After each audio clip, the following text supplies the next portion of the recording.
Selamat pagi, Bu. Assalamualaikum warahmatullahi wabarakatuh.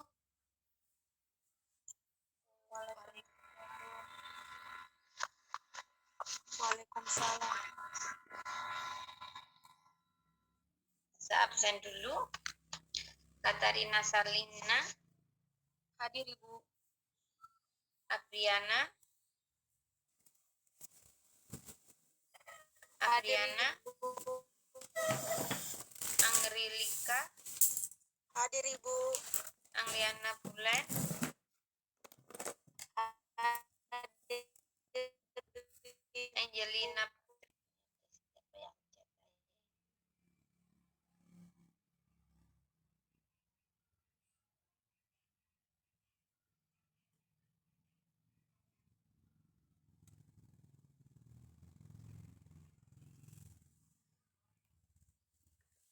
Kemarin sampai mana?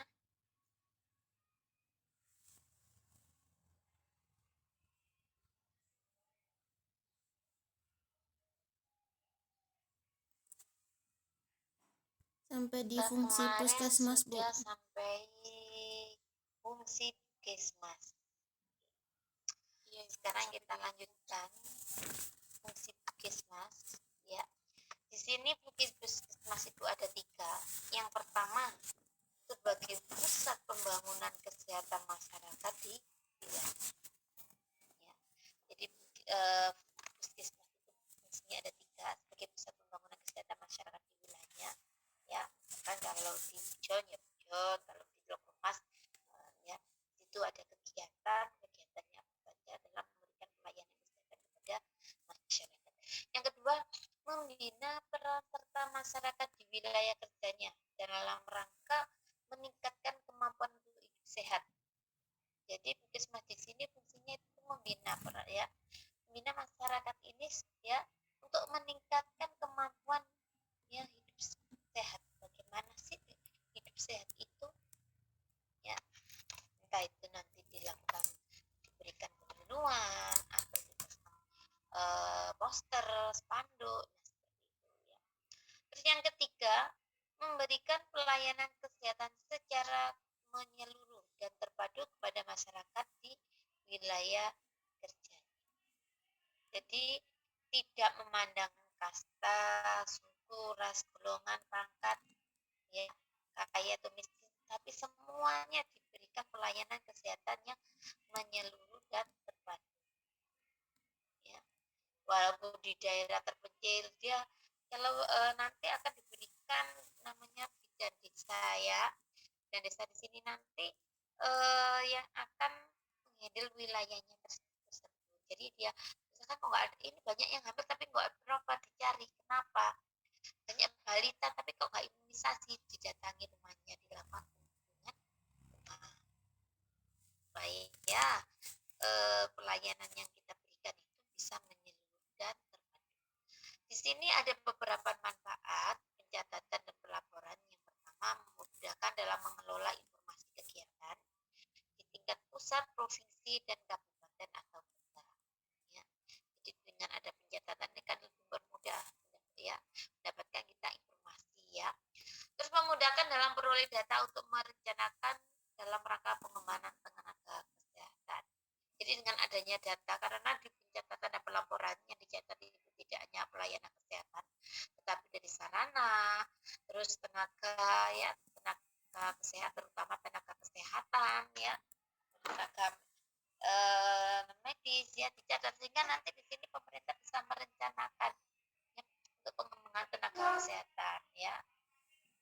Terus yang ketiga, memudahkan dalam melakukan pembinaan tenaga kesehatan.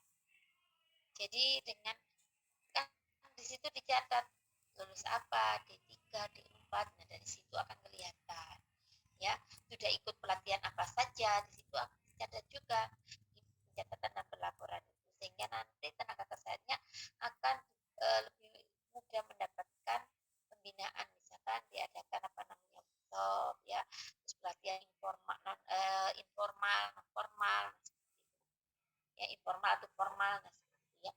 Terus memudahkan dalam melakukan evaluasi hasil ya, karena setelah dicatat dilaporkan kita akan mengetahui hasilnya bagaimana sih dari pencatatan dan pelaporan. Sudah ada pengembangan atau belum? Karena kalau di pencatatan pelaporan semua kegiatan yang ada di Puskesmas itu dicatat, jumlah yang meninggal berapa, misalkan ibu yang bersalin berapa, bayi yang meninggal berapa, nah semua dicatat. Sehingga di situ kita akan bisa memudahkan dalam mengevaluasi. Terus di sini ada beberapa tujuan, ada tujuan umum, juga ada tujuan khusus. Ya. Tujuan umum dari pencatatan dan pelaporan yaitu di mana tersedianya data dan informasi yang akurat, tepat waktu dan mutakhir ya secara periodik, dan teratur pengelolaan program kesehatan masyarakat melalui Puskesmas di berbagai tingkat administrasi. Ya. Jadi dengan adanya pencatatan dan pelaporan kita akan mempermudah kita mendapatkan data dan informasi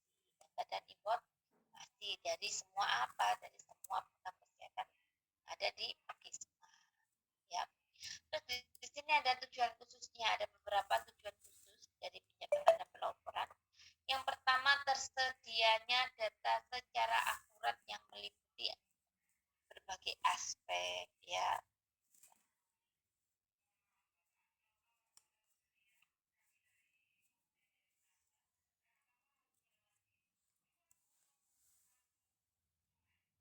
Meliputi segala aspek. Jadi dengan adanya catatan dan laporan di sini akan tersedia data ya secara akurat karena benar-benar yang dicatat itu yang benar-benar yang dilakukan dari berbagai aspek ya. Terus yang kedua, terlaksanakan pelaporan yang secara teratur di berbagai jenjang administrasi sesuai dengan prosedur yang berlaku ya. Jadi kalau di Puskesmas itu nanti akan dilaporkan ini ya. Puskesmas melaporkan ke Dinkes, Dinkes melaporkan ke provinsi pendidikan pusat ya. Biasanya pelaporannya bisa triwulan maupun tahunan ya. Ya bulan itu bedanya mereka karena nanti setiap 3 bulan akan dilaporkan ya. Kalau kita pelaporan misalkan tentang kesehatan ibu dan anak ya dilakukan melalui kohort, bedanya akan mereka dari kohort akan dimasukkan ke BWS KIA ya. Terus yang selanjutnya digunakan data tersebut sebagai alat pengambilan keputusan dalam rangka pengelolaan rencana dan dalam bidang program kesehatan. Jadi tujuan khususnya yang selanjutnya yaitu data tersebut ya sebagai alat pengambilan keputusan. Bagaimana sih masyarakat selayak ini, Puskesmas A ini masyarakatnya sudah pola hidupnya sudah bagus atau belum? Banyak yang angka kesakitannya meningkat atau menurun, kematiannya meningkat atau menurun. Nah, di situ dari data itu kita bisa mengambil keputusan untuk rencana selanjutnya dalam bidang kesehatan.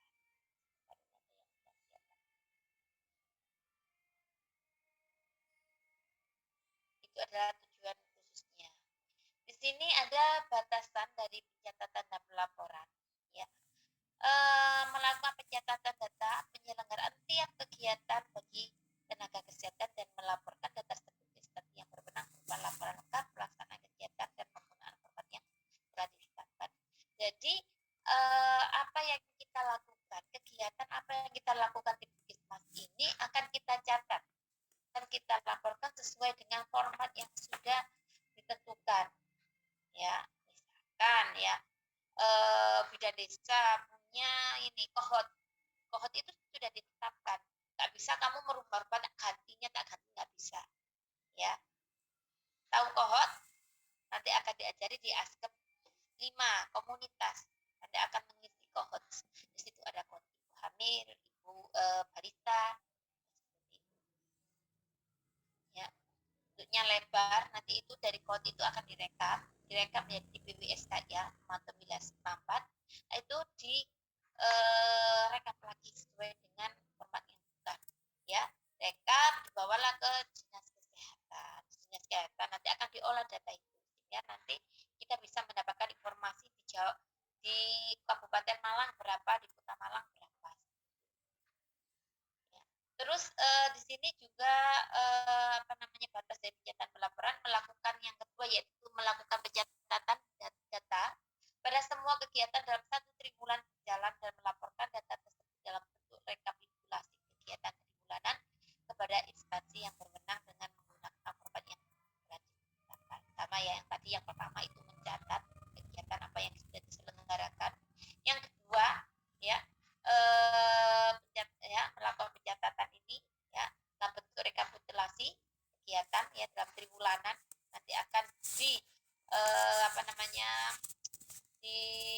dilaporkan ke yang berwenang menggunakan wewenang yang sudah ditetapkan. Tadi contohnya tadi sudah saya contohkan, Puskesmas akan melaporkan ke dinas, ya, misalkan Kabupaten Malang ke dinas Kabupaten Malang, Kabupaten Malang akan melaporkan ke provinsi, bisa melaporkan ke pusat. Nah, terus yang ketiga yaitu pencatatan data untuk semua kegiatan dalam 1 triwulan dan 1 tahunan berjalan serta melaporkan data tersebut dalam bentuk rekapitulasi data kegiatan triwulanan dan tahunan kepada instansi yang berwenang dengan menggunakan format yang telah didapat. Jadi intinya sama, ya, akan dicatat semua kegiatan, ya, triwulanan, baik triwulanan maupun tahunan. Nah, ini akan dilaporkan ke bagian yang berwenang, instansi yang berwenang sesuai dengan format yang telah ditetapkan.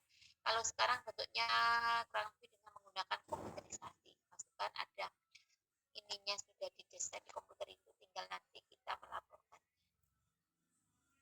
Kalau zaman dulu belum ada komputerisasi, yaitu ditulis, ya, makanya dulu ada pelajaran namanya dokumentasi pidana. Di situ nanti ada pencatatan secara kardex, ya, terus komputer, mulai belajar di dokumentasi kebidanan, ya. Terus di sini ada beberapa ruang lingkup, ya, ruang lingkup pencatatan dan pelaporan, ya, yang meliputi data dikumpul, ya.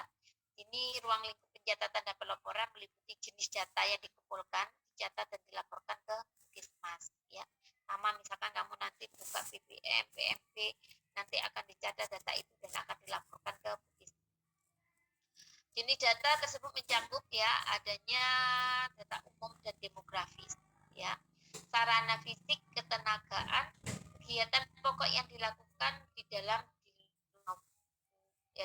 gedung maupun di luar gedung. Misalkan di dalam gedung itu memberikan pelayanan persalinan, kalau di luar gedung itu ya melakukan posyandu, nah, imunisasi bisa dilakukan di luar gedung.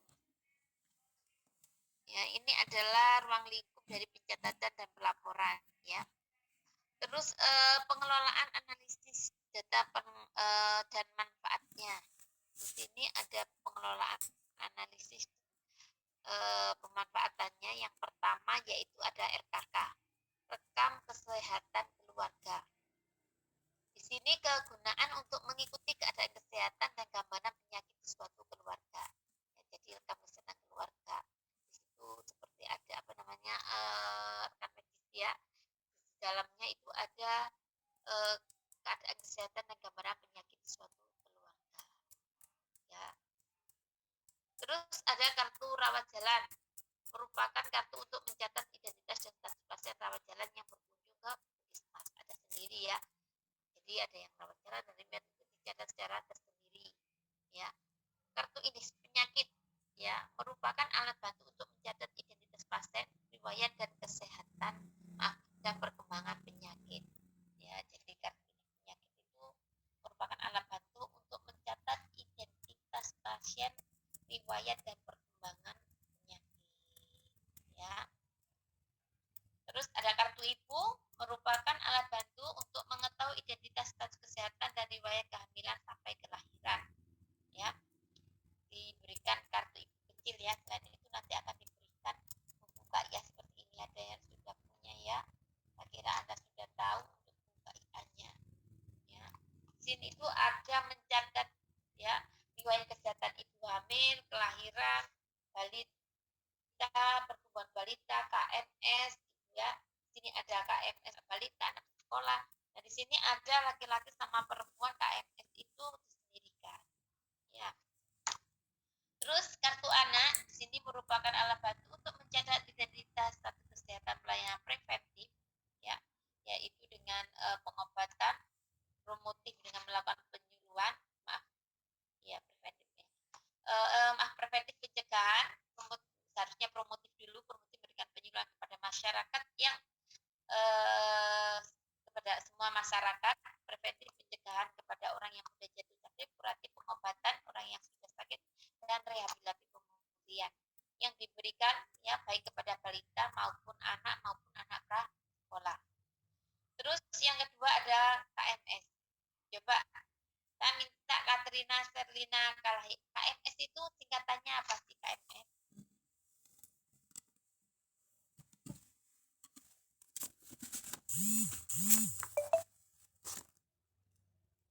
KSS Ibu.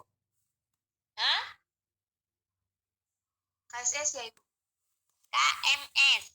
Itu lo kan ada KMS balita, Oh, KMS kartu ibu menu hamil. kartu menuju sehat Ibu. Oke, ya kartu menuju sehat.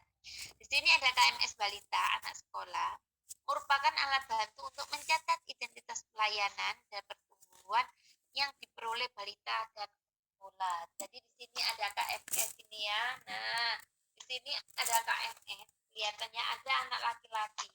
Kalau anak laki-laki warnanya biru ininya, tapi kalau anak perempuan warnanya pink. Jadi lihat di sini ya.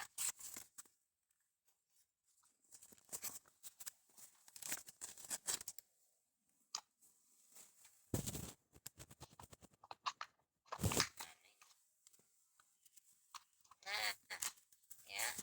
Ini disendirikan. Jadi pencatatannya antara laki-laki disendirikan. Nih ya, ada yang pink itu perempuan, yang biru ini kotak yang biru ini adalah laki-laki.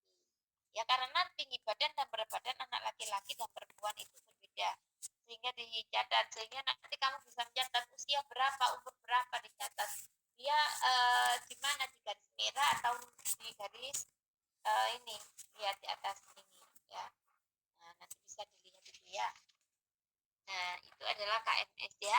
Ada KMS ibu hamil ya. Di situ merupakan alat untuk mengetahui identitas dan mencatat perkembangan serta pelayanan kesehatan yang diterima ibu hamil ya. Jadi dilihat ibu hamilnya ya, ada masalah enggak. Terus apa namanya? Sudah melakukan kunjungan berapa kali, sudah suntik PT atau belum. Pertumbuhan janinnya bagaimana, nah, seperti itu ya. Terus ini ada KMS usia lanjut ya, merupakan alat untuk mengecek kesehatan usila secara pribadi baik fisik maupun psikolog ya, psikososial, dan digunakan untuk memantau kesehatan, deteksi dini penyakit, dan evaluasi kemajuan kesehatan ya. Jadi usia lanjut ya, usia lanjut ya berarti yang sudah di atas 60 ke atas ya. Ya, lanjut ya, itu juga ada kartunya Dek ya, ada KMS-nya, makanya ada posyandu lansia. Nah, seperti itu ya. Yang datang ya orang lansia, yang muda-muda ya enggak ya. Olahraga, tensi, tes gula darah, asam urat di situ kegiatannya. Terus ada register, di situ merupakan formulir untuk mencatat dan merekap data kegiatan ya.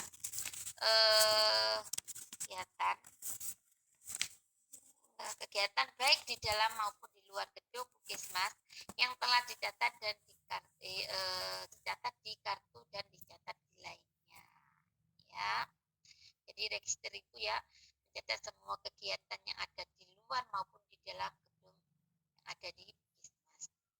Terus yang kedua adalah beberapa jenis register berikut, ini bisa dibaca, ini adalah nomor register, jenis register nanti bisa dibaca, ada register kunjungan, rawat jalan, rawat inap, KIA, TKP, kohorts ibu dan balita, deteksi tumbang, gizi ya, penimbangan balita, imunisasi ya. Nah, di sini nih lengkap ya. Di sini ada catatan kesehatan ibu bersalin, ada di sini ya. Ada yang punya nanti dibaca ya, yang punya ini dibaca-baca ya. Jangan dibuat bantal biar nggak kelihatan bagus ya, dibaca ya. Terus ini adalah mekanisme pencatatan dan mekanisme pencatatan ya, itu bisa dilihat ya. Nah, di mana nanti panahnya. Tugasnya ya tugas saja biar ini. Sudah ditulis tugasnya? Saya kasih waktu hari Senin ya. Jadi hari Senin sudah tidak ada yang mengumpulkan. Jadi ngumpulnya sekarang sama besok ya. Buat nanti malam mingguan. Jadi malam mingguan mengerjakan tugas. Tapi kalau kamu ikan cepat, ikan gabus, semakin cepat semakin bagus ya tidak apa-apa ya. Jadi melakukan dikerjakan lah usahakan biar malam mingguannya bisa tenang ya. Di sini mekanisme pencatatan ya, kamu jelaskan bagaimana alur mekanisme pencatatan ini ya. Itu sudah ada panah-panahnya ya, tinggal kamu menjelaskan, dinarasikan ya, alurnya seperti itu, ini kemana terus kemana lagi terus bagaimana. Nah ya, sudah paham? Bisa Ibu. Sudah paham apa belum?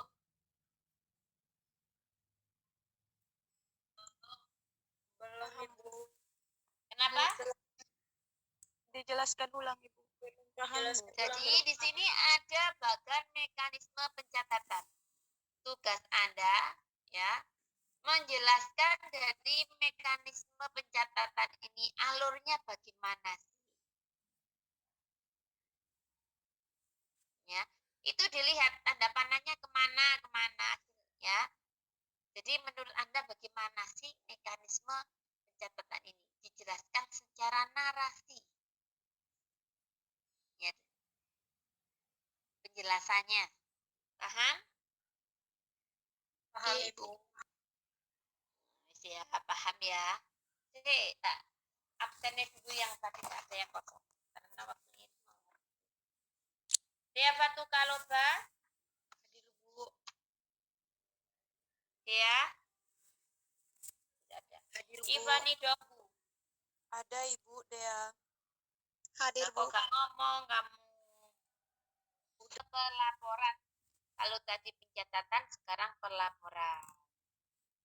Ya, ini jenis laporan ya, laporan SP2TP. Di sini ada jenis laporannya dibuat di Puskesmas.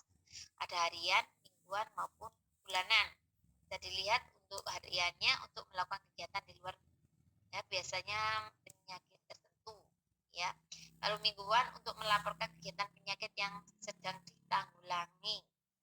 Kalau bulanan untuk melaporkan kegiatan rutin program yang ada di Puskesmas. Ini adalah jenis pelaporan yang dibuat di Puskesmas. Jadi laporan itu ada harian, ada laporan mingguan, ada bulanan. Nanti kalau laporkan ke instansi yang berwenang bisa dari bulanan maupun tahun. Tapi di Puskesmas punya data laporan harian, mingguan maupun bulanan. Di sini LB laporan bulanan, LB1 laporan data kesakitan, kasus lama dan kasus baru ya. Ini nanti silakan dibaca sendiri LB2, LB3, LB4 dan seterusnya. Ini adalah Puskesmas ya. Nanti bisa dilihat ya. Nah, ya kepegawaian, peralatan ya. Jadi bisa dilihat alur pengiriman SP. Mohon maaf Mbak, sebentar ya masih ngajar ya. Mau daftar atau gimana? Kumpulkan saja Bu. Kita harus dibacanya Bu Nisa saja. Nih. Ya, jadi ini adalah laporan pengiriman SP2TP ya. Di sini ada aluran pengiriman sampai saat ini. Oh nggih, matur nuwun Bu. Ya bisa. Tapi ini sudah tes interview toh? Oh iya, tinggal itunya saja. Oh iya, harus itu aja besok saya. Enggak tahu Bu Nisa kok belum rawuh. Ada alur pengiriman sampailah ini ya, nanti bisa dilihat dari sini ke sini ke sini ya. Ini adalah alur pengiriman ya saat ini ya. Jadi ada dikirim dari Dinas Kesehatan tingkat 2 ke tingkat 1 ya, Departemen Kesehatan sampai ke Kanwil ke Departemen Kesehatan Provinsi. Nah, ini adalah alur dari pengiriman ya, nanti bisa dilihat dulu ya. Ini ada pelaksanaan kegiatan SP2TP.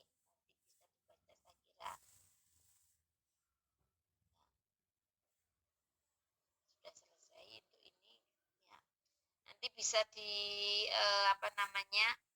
dilihat lagi ya Loka Karya Mini ya. Di sini rekam mini itu ada Puskesmas supaya untuk menggalang kerja tim untuk penggerakkan dan pelaksanaan upaya kesehatan kesehatan yang ada di Puskesmas ya sesuai dengan rencana yang telah disusunnya tiap-tiap upaya kesehatan pokok yang ada di Puskesmas. Jadi intinya Lokakarya Mini itu bagaimana sih kita bisa bekerja sama untuk menggerakkan pelaksanaan kegiatan yang ada di Puskesmas ya, sehingga bisa menghindari adanya tumpang tindih suatu perencanaan. Ini adalah Lokakarya ya. Saat ini ada kesimpulan dari pencatatan dan pelaporan Puskesmas SP2TP ya. Yang lainnya tadi bisa dibaca ya di ini ya.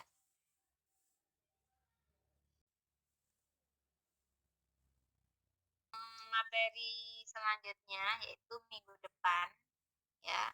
Minggu depan kita akan membahas tentang nanti kalau yang sistem ya, sistem ini apa namanya, materi yang 13 14 nanti bisa berapa 12 13 ya nanti bisa dibaca tentang sistem pelayanannya berhubungan dengan teknologi ya.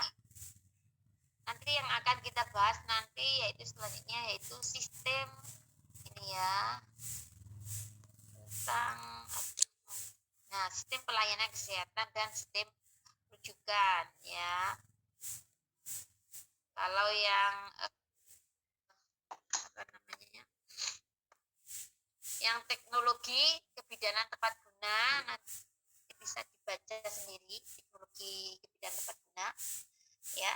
Jadi minggu depan kita akan, ini sudah saya kirim semuanya ya. Jadi silakan dipelajari dua materi, yaitu yang pertama teknologi sama yang sistem pelayanan kesehatan ya. Ini sistem pelayanan kesehatan dan sistem rujukan ini silakan dipelajari serta sama ini ya. Jadi teknologi kebidanan tepat guna. Saya akan bertanya, saya ambil nilai dari sini, saya tidak kuisnya dari sini ya, silakan dipelajari. Nanti saya berikan pertanyaan, siapa saya yang bisa jawab saya beri nilai ya, karena pertemuannya terakhir sekalian kita akan bahas tersebut. Oke, paham dari sini? Paham Bu. Paham Ibu. Sudah paham ya, saya akhiri ya. Selamat beraktivitas ya. Ada yang belum diabsen? Ada Bu. Siapa? Angliana Bulan Bu. Bukannya tadi sudah dipanggil